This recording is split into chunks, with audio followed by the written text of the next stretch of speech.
তাআলা গুনাহের থেকে তওবাকারী ওই বান্দার মতো যেই বান্দার জীবনে কোনো গুনাহ নাই। অর্থাৎ একটা মানুষ জন্মের পর থেকে নিয়ে তার হায়াত যদি 70 বছর পর্যন্ত হয়, আর এই 70 বছর ওই বান্দা গুনাহ করে করে করে কাটায় দিয়েছে, জীবনে মনের ভুলেও কোনোদিন নামাজ পড়তে যায় নাই, জীবনে ওই বান্দা কোনোদিন কালেমার মালা তার গলার ভিতরে লাগায় নাই, জীবনে ওই বান্দা হজ করার জন্য খানায় কাবায় যায় নাই, জীবনে ওই বান্দা কোনোদিন ভালো কাজ করে নাই, জনকল্যাণমূলক কোনো কাজ করে নাই, সব বলতে আমরা যা বুঝি এমন কোনো কাজ ওই বান্দা করে নাই। এই বান্দা তার হায়াতের 70 বছরে গিয়ে যদি আল্লাহ পাকের কাছে দুফোঁটা চোখের পানি ছেড়ে দিয়ে বলে, আল্লাহ এত দিন পর্যন্ত যা করেছি সবগুলোই ভুল করেছি, মানে জন্মের পর থেকে নিয়ে আজ আমার বয়স 70 বছর পর্যন্ত, এই 70 বছর যা করেছি সবগুলোই আমি ভুল করেছি, আপনি আমার জীবনের পিছনের সব গুনাহ খাতাগুলোকে মাফ করে দেন। নবী বলেন এই বান্দা তওবা করা মাত্র ওই বান্দার মতো হয়ে যায় যেই বান্দার জীবনে কোনো গুনাহ নাই। সকলে বলেন সুবহানাল্লাহ, আরো জোরে বলেন সুবহানাল্লাহ। তাহলে 1 নাম্বার ফায়দা হলো তওবা করলে আমাদের জীবনের পিছনের যাবতীয় সব পাপ সব গুনাহ এগুলো সব মিশে যায়। শুধু মিশে যায় তাই না, নবী ভিন্ন হাদিসে বলেন না, এ বান্দা গুনাহ করে করে তার আমল নামাকে যতদূর পর্যন্ত প্রশস্ত করেছিল এই পরিমাণ সওয়াব দিয়ে তার আমল নামাকে আল্লাহ পাক ভরায় দেন। সকলেই বলেন সুবহানাল্লাহ। এ হলো তওবার 1 নাম্বার ফায়দা। দ্বিতীয় নাম্বার ফায়দা হলো তওবার দ্বিতীয় নাম্বার ফায়দা, নবী সাল্লাল্লাহু আলাইহি ওয়া আলিহি ওয়াসাল্লাম বলেন, নবীজির এই হাদিসটি বলার আগে ছোট্ট একটা দৃষ্টান্ত শুনেন। মনে করেন আমাদের এই নাটোর জেলা থেকে কোনো মানুষ সফর করে কক্সবাজার যাবে, ওই বান্দা এখান থেকে যখন সফর করে কক্সবাজার পর্যন্ত যাবে, মনে করেন 400 কিলোমিটার সফর, ওই বান্দা তার সামানাদি নিয়ে বের হয়েছে, টাকা নিয়ে বের হয়েছে, খানা নিয়ে বের হয়েছে, কাপড় চোপড় নিয়ে বের হয়েছে। ওই বান্দা যখন তার সফরের মিডল পয়েন্টে গিয়েছে, মনে করেন 200 কিলোমিটার ঢাকায় গেছে, যাওয়ার পরে ওই বান্দা ক্লান্ত হয়ে গেছে। ক্লান্ত হয়ে যাওয়ার পর এক মরুভূমির ভিতরে একটু ক্লান্তি দূর করার জন্য একটু বিশ্রাম করবে। বিশ্রাম করার জন্য ওই বান্দা জমিনের ভিতরে শুয়ে গেছে। শোয়ার পরে যখন সে ঘুমায় গেছে, ঘুম থেকে উঠার পরে দেখে তার জাহান নাই, তার বাহনটা তার পাশে নাই, তার টাকা পয়সা তার কাছে নাই, তার খাবারগুলো তার কাছে নাই। ওই বান্দা এবার মনে মনে মনে মনে চিন্তা করতেছে, আমি যদি ফিরে নাটোর যেতে চাই আমার যাওয়া কোনোভাবেই সম্ভব নয়, আবার যদি গন্তব্যে যেতে চাই ওখানেও যাওয়া সম্ভব নয়। এবার মনে মনে চিন্তা করেছে, না কোনোভাবেই যখন সম্ভব নয়, তার মানে আমি খানা ছাড়া মারা যাব, আমি পানি ছাড়া মারা যাব, তাহলে এখানেই মৃত্যুর আশায় ঘুমায় যায়। ওই বান্দা মনে মনে খেয়াল করছে, না আজরাইলের সাথে মোলাকাতের আগ পর্যন্ত আমার এই 2 চোখ খুলবে না, আমি খুলবো না।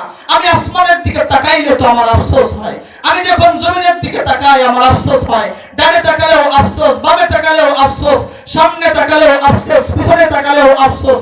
না, আমি আফসোস করব না, আমি আজরাইলের অপেক্ষায় আছি।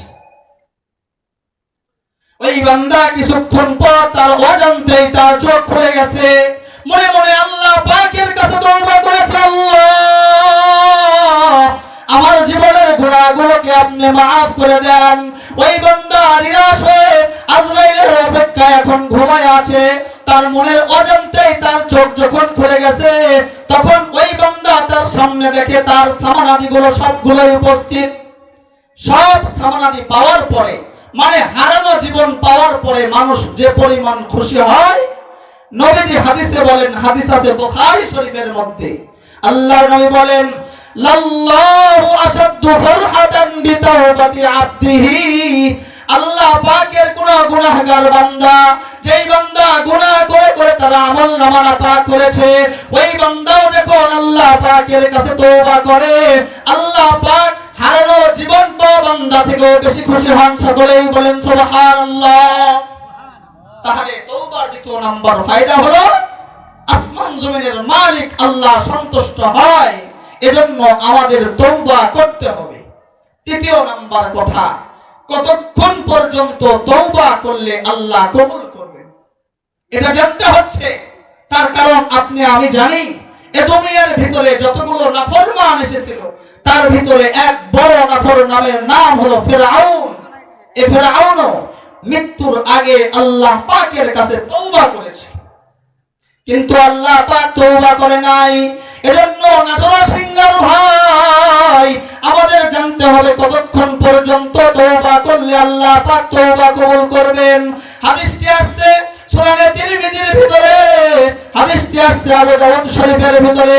আল্লাহর নবী সাল্লাল্লাহু আলাইহি ওয়াসাল্লাম বলেন, ইন্নাল্লাহা ইয়াকবালু তাওবাতাল আবদি মা লাম ইগরগির। গরগরা বলা হয় মৃত্যুর আগে মানুষের সিনার ভিতরে, বক্ষের ভিতরে গরগরা শব্দ হয়, হর হর আওয়াজ হয়। নবী হাদিসে বলেন, আমার গুনাহগারের উম্মত, আমার গুনাহগার উম্মতের তওবা আল্লাহ ওই মৃত্যুর আগে যখন তার সিনার ভিতরে হর হর শব্দ হচ্ছে, এই শব্দ আসার আগ পর্যন্ত আল্লাহ তওবা কবুল করবেন। ফিরআউন তওবা করেছিল, পানিতে যখন ডুবে মরে তখন মৃত্যু সুনিশ্চিত। আমি যে হুজুরের কাছে তিরমিজি শরীফ আউয়াল পড়েছি, প্রথম খণ্ড তিরমিজি শরীফের যে হুজুরের কাছে পড়েছি, হুজুর হাদিসের ব্যাখ্যা করতে গিয়ে বলেন, মানুষ সুনিশ্চিত হয়ে যায় যখন যে আমার দুনিয়ায় থাকা যাবে না। ডাক্তার বলে দিছে বাড়িতে নিয়ে গিয়ে ভালো মন্দ খাবার খাওয়ান, গুছি মাছ খাওয়ান, চলন বিলের গুছি মাছ, শিং মাছ খাওয়ায় দেন, এ বাঁচবে না। ওই পর্যন্ত আল্লাহ তওবা কবুল করে, এর পরে তওবা কবুল করার সুযোগ আপনার আমার নাই, আল্লাহ কবুল করবেন না। এজন্য আপনার আমার তওবা তার আগেই করতে হবে। আল্লাহ পাক তৌফিক দান করুন, সকলেই বলেন আমিন। চতুর্থ নাম্বার কথা, কেমন তওবা করতে হবে? আল্লাহ পাক কোরআনুল কারীমের ভিতরে বলেন, ইয়া আইয়ুহাল্লাযীনা আমানু তুবু ইলাল্লাহি তাওবাতান নাসুহা। হে বান্দার বান্দা, তোমরা একনিষ্ঠতার সাথে আল্লাহ পাকের কাছে তওবা করো, মানে ইখলাসের সাথে তওবা, ভেজাল মুক্ত তওবা, ভেজাল যুক্ত তওবা না। ভেজাল যুক্ত তওবা হলে কবুল হবে না, ভেজাল মুক্ত তওবা হলে কবুল করবেন। ভেজাল মুক্ত তওবা আল্লাহ কবুল করেন, ভেজাল যুক্ত তওবাকে আল্লাহ পাক কবুল করেন না। ভেজাল মুক্ত তওবার অনেক দৃষ্টান্ত কোরআন হাদিস আকাবিরিনে হযরতের জীবনের ভিতরে আছে। আমার সময় মাত্র 3-4 মিনিট আছে। একটা হাদিস বুখারী শরীফে আসছে, ইবনে মাজাহ শরীফে আসছে। ছোট্ট একটা ঘটনা বলে আপনাদের থেকে বিদায় নিই। গতকালকে শুক্রবার ছিল, আল্লাহর নবী সাল্লাল্লাহু আলাইহি ওয়াসাল্লামের জামানা, মানে আজ থেকে মনে করেন 1450 বছর আগের কাহিনী। নবীজি সাল্লাল্লাহু আলাইহি ওয়া আলিহি ওয়াসাল্লামের জামানায় আল্লাহর নবী সাল্লাল্লাহু আলাইহি ওয়াসাল্লামের 100 লক্ষ সাহাবায়ে কেরাম ছিলেন। এই 100 লক্ষ সাহাবীদের ভিতরে এক প্রিয় সাহাবীর নাম ছিল মায়েজে আসলামী।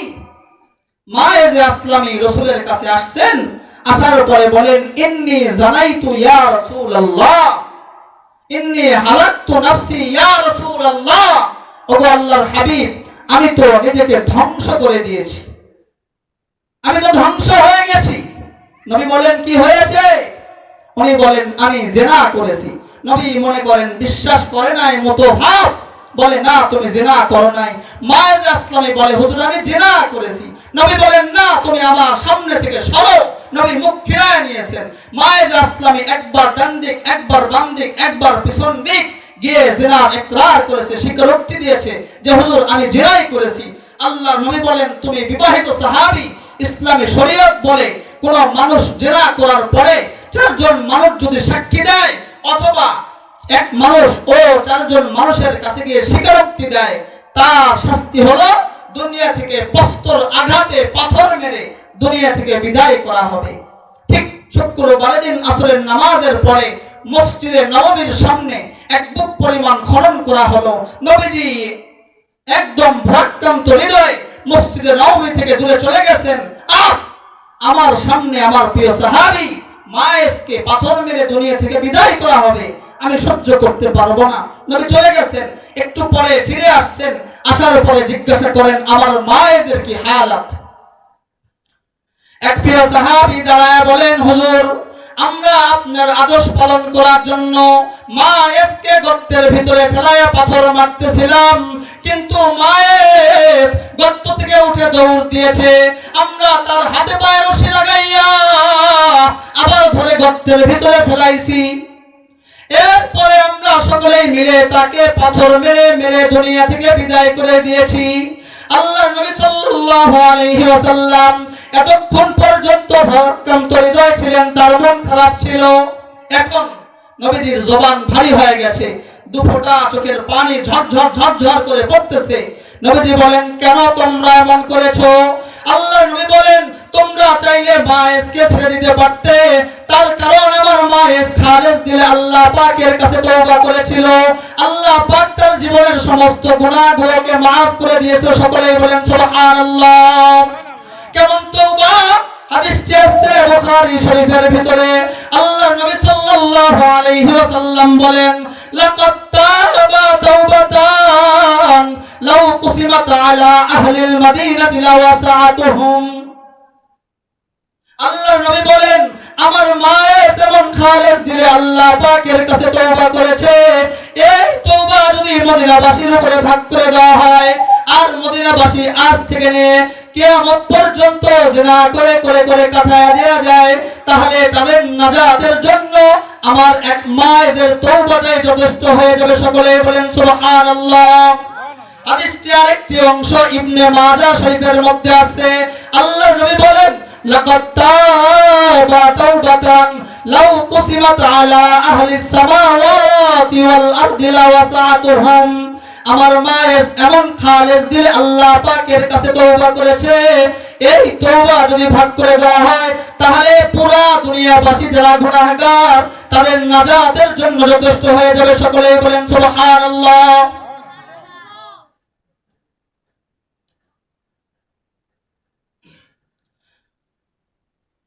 এজন্য ও নবরসিংহের যুবক, আপনাদের দু পা ধরে বলতে চাই, এতদিন পর্যন্ত গুনাহ করে করে কাটায় দিয়েছেন, কত হাজার ওয়াক্ত নামাজ ছেড়ে দিয়েছেন, কতবার রোজা ছেড়ে দিয়েছেন, অনেক মানুষের উপরে তো হজ ফরজ হয়েছে কিন্তু হজ করে নাই, ভালো কাজগুলো করেন নাই। আপনাদের কাছে নবীর ওয়ারিস হিসেবে একটা দাওয়াত দিতে চাই, আজ ওই এই ময়দান থেকে আল্লাহ পাকের কাছে তওবা করে বেগুনাহ মাসুম হয়ে ঘরে ফেরার নিয়ত করে নেন। আল্লাহ পাক আমি সহ আপনাদের সকলকেই কবুল করে নিন। সকলেই বলেন আমিন। ওয়া আখিরু দাওয়ানা আলহামদুলিল্লাহি রাব্বিল আলামিন। সংক্ষিপ্ত আলোচনা এখানেই শেষ। আল্লাহ পাক